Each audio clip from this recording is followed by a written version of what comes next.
इस gulf war की वजह से एक कंसर्न ये जताया गया है कि पूरा फिस्कल मैथ सरकार का गड़बड़ हो जाएगा, फिस्कल डेफिसिट बढ़ जाएगा, करंट अकाउंट डेफिसिट पर असर पड़ेगा। तो ये सारे जो फिस्कल मैथ को लेके कई बार मार्केट कंसर्न रखता था, क्या वो कंसर्न बना रहेगा आने वाले दिनों में? नहीं, मेरे ख्याल में मैनेजेबल है क्योंकि गवर्नमेंट अपना एक्सपेंडिचर को कट कराएगी। शायद कैपेक्स को थोड़ा कम कराएगी और ऑलरेडी उन्होंने देखिए एक्साइज ड्यूटी का कट को ऑयल मार्केटिंग कंपनीज़ के ऊपर पास ऑन कर दिया है और इलेक्शन के बाद ज़रूर वो थोड़ा बहुत पेट्रोल और डीज़ल का दाम बढ़ाएँगे।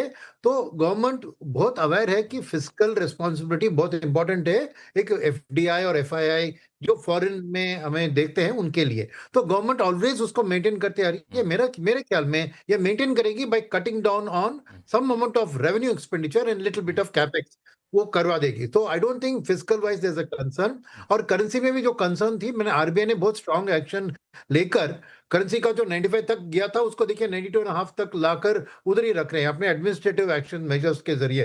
तो ओवरऑल एक कॉन्फिडेंस बिल्ड हो रहा है कि इंडिया मैनेज कर सकती है। मगर अगर ये तेल अभी 96-95 के लेवल पे है, $120 तक अगर वॉर में कोई मोड़ ऐसा आया और तेल वापस 115-20 पे गई तब प्रॉब्लम हो सकती है। मगर at a 95 level I think RBI governor ने भी कहा कि 75 से 80 तक हम कवर्ड हैं।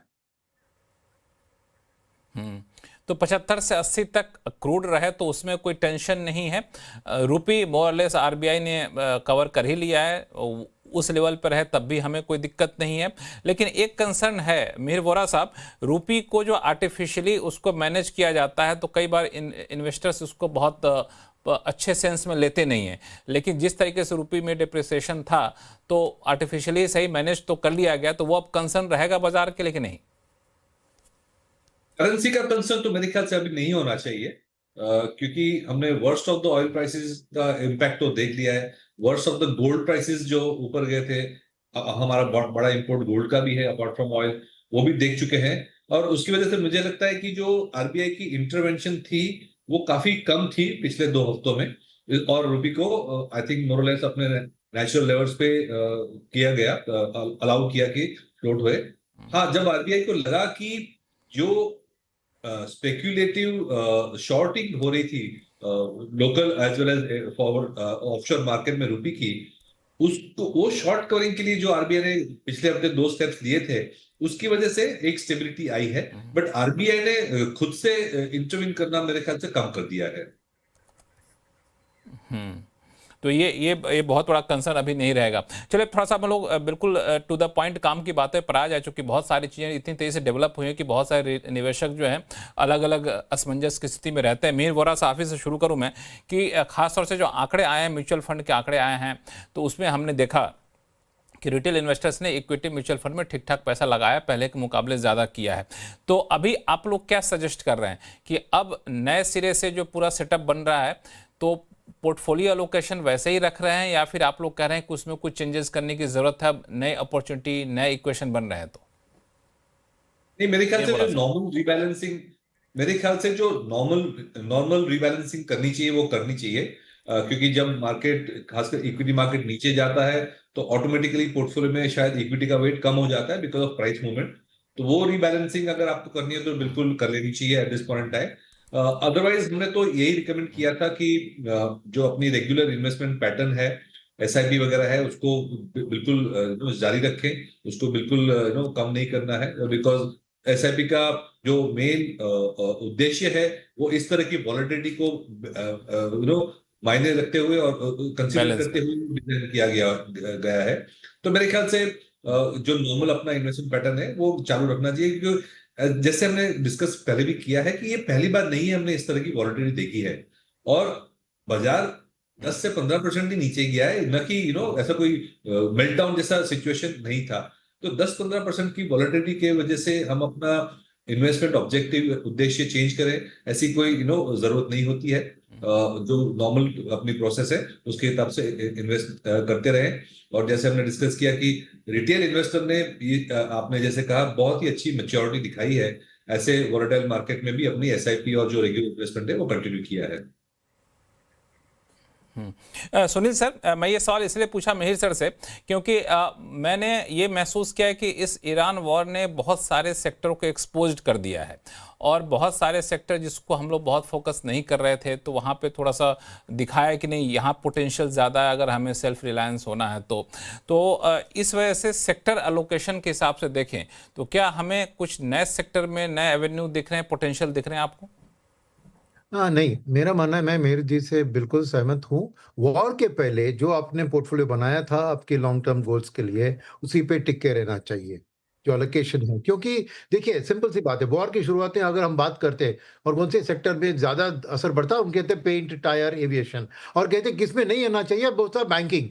बट किसका लगा वाट ज़्यादा? बैंकिंग का लगा। तो ये अनप्रेडिक्टेबल है सिचुएशन में, ऐसा गेस करके अपने पोर्टफोलियो को वॉर के कारण रीबैलेंस करना, मैं मानता हूं कि एसआईपी ऑटोमेटिकली वो कर जाती है आपको, क्योंकि आपके इंस्टॉलमेंट वही के वही रहते हैं और फंड मैनेजर जो एलोकेशन आपके हिसाब से करेगा वो आपको टेक केयर कर लेगी। तो मेरे मेरे मन में, क्योंकि जो गिरावट ज्यादा हुआ है उसी को ज्यादा खरीदा है बिकॉज ऑफ योर एसआईपी। तो मेरा कहना था, और आपको याद होगा लक्ष्मण जी, जब वॉर की शुरुआत में हमने एक शो किया था तब आपने मुझसे पूछा कि इन्वेस्टर को क्या करना चाहिए। मैंने कहा कि स्पेयर कैश जो हाथ में है उसका हर दिन 1% लगाओ।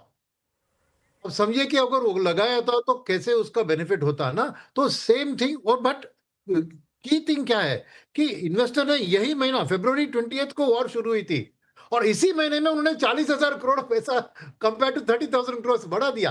तो really you to say that mutual fund distributors जो है उन्होंने बहुत अच्छा मैनेज किया है अपने इन्वेस्टर्स को और काम करके एडिशनल पैसा लगाने के लिए सलाह दिया है। तो मेरा मानना है कि जस्ट एसेट एलोकेशन आपकी रिस्क एपिटाइट और आपकी लॉन्ग टर्म गोल्स के हिसाब से जो आपने दिया था उसी पे रहना चाहिए। मैं वॉर के कारण ये सेक्टर में पोटेंशियल है वहां पे जाओ, ये मैं सलाह नहीं दूंगा बिल्कुल। नहीं, मैं इसलिए सवाल दोनों लोगों से पूछ रहा हूँ कि हमने देखा कि बहुत सारी चीज़ें जो खास तौर से क्रूड ऑयल पर डिपेंडेंसी है उसको अब कम करने के लिए गवर्नमेंट जा रही है कि आपको रिन्यूएबल एनर्जी पे जाना है, आपको इंडक्शन पे जाना है, पीएनजी पे जाना है। तो जसप्रीत सिंह साहब, ये सारी चीज़ें मुझे जो सेंस मिल रहा है ये शॉर्ट टर्म के लिए नहीं थी, अब लॉन्ग टर्म के लिए प्लानिंग ये है कि अब थोड़े से क्रूड पे जितना डिपेंडेंसी कम किया जा सके, पूरी तरह से कम करना तो संभव है नहीं, लेकिन जितना कम किया जा सके उतना कम करें। तो इसमें हमें पीएनजी का सेगमेंट देख सकते हैं, रिन्यूएबल एनर्जी का सेगमेंट देख सकते हैं, सोलर एनर्जी का, सोलर पावर का सेगमेंट देख सकते हैं। तो वो आपको क्या लगता है उसमें गुंजाइश है कि नहीं, वो पहले से ही काफ़ी चले हुए हैं? जी लक्ष्मण जी, इसमें डेफिनेटली अभी जो नए सिचुएशन उभर के आ रही है उसके अंडर दो चीजें हैं जो इम्पोर्टेंट है समझना। वन इज क्रूड, मतलब एनर्जी बास्केट है, किसी की गैस का प्राइस और गैस की availability, and similarly petrol diesel की अवेलेबिलिटी और प्राइस। उसकी वजह से एनर्जी बास्केट हर कॉर्पोरेट इंडिया के लिए किसी का 20, किसी का 30, किसी का 40% स्पाइक होने ही वाला है for the current financial year compared to last year, even assuming crude settles at $90. वो एक बड़ा important point है। Second, over a period of time, in the next 6 to 12 months, inflationary impact रहेगा in India and globally. Already G6 बता रहा है in US and in India. कहने का मतलब है कि इंटरेस्ट रेट वापस ऊपर का मोड़ ले सकते हैं। उसकी वजह से some of the banking and financial sector NBFCs can take a hit, both in terms of the bond portfolio as well as overall जो sentiment रहता है especially for NBFC। तो ये दो important चीजें हमने अपने portfolios में tactical shifts start किए हैं। One is यहाँ पे crude and energy basket का बहुत ज्यादा relevance है in the raw material, उसका share कम किया है, and the other is NBFC stroke select banks का overall BFSI का थोड़ा सा weight कम किया है। Coming back to the other energy sectors, we normally shy away, मतलब वो जो टिपिकल एनर्जी सेक्टर रहता है, गवर्नमेंट बिजनेसेस रहते हैं, उसमें बहुत ज्यादा हमारा इंटरेस्ट नहीं रहता है, whatever be the conditions. And एक और इम्पोर्टेंट, डिफेंस में हमने थोड़ा सा अपना टेक्निकल एलोकेशन बढ़ाया है। तो ये और ऑटो को भी कम किया, ऑटो एयरलाइंस, जहां क्रूड का जहां लिंक है उसको कम किया है। और ये जरूरी नहीं है कि ये नियर टर्म ही है, हमें लगता है थोड़ा इस साल for the next at least 2 quarters इसका इम्पैक्ट रहेगा on the sentiment, inflationary impact कह लीजिए, and overall raw material basket। हालांकि इसका इन्फ्लेशनरी इम्पैक्ट रहेगा क्रूड बास्केट की वजह से, लेकिन दूसरा भी एक है कि मतलब लॉन्ग टर्म में आप दूसरे सेगमेंट को भी जैसे पावर सेक्टर, मैंने रिन्यूएबल एनर्जी वगैरह कहा, उसमें भी गुंजाइश दिखती है। क्यों मेहर वोरा साहब? किस चीज की गुंजाइश आपने बताया? जो रिन्यूएबल एनर्जी है, हाँ रिन्यूएबल एनर्जी हो गया, सोलर पावर हो गया, चूंकि हम देख रहे हैं कि इस पे फोकस ज़्यादा रहने वाला है, चूंकि जितना कम से कम हम क्रूड पे अपनी निर्भरता वो कम कर सकें। तो वो तो एक लॉन्ग टर्म स्ट्रेटेजिक गोल था ही। मेरे ख्याल से ये जो इंसिडेंट हुआ है उसकी वजह से ऑलरेडी जो पॉलिसीज हैं उसको एक्सीलरेट की जाएगी और ज्यादा फोकस दिया जाएगा। तो मेरे ख्याल से और ज्यादा दिलचस्पी इसमें आ सकती है ये सेगमेंट पे, both from the private sector as well as from the government sector.